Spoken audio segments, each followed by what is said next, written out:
Welcome to YOUCANIC. In this video I'm going to show you how to activate a fuel pump. So some of these newer cars, when you replace the fuel pump, you actually have to program it or activate it, however you want to call it.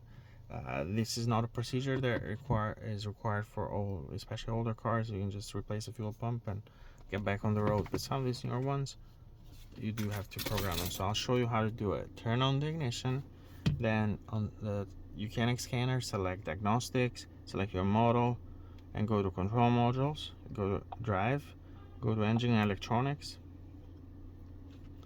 and then here you're going to scroll down to control unit adaptations, then activation of fuel pump, and then engine needs to be under 10 RPM, so basically engine needs to be off, and the ignition does need to be on though.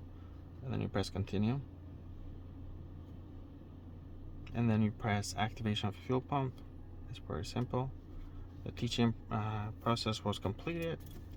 Then cycle the ignition off, then cycle the ignition back on. Then you can exit that menu and go ahead and start the car. So that's it. Thank you for watching YOUCANIC, where you can be the mechanic.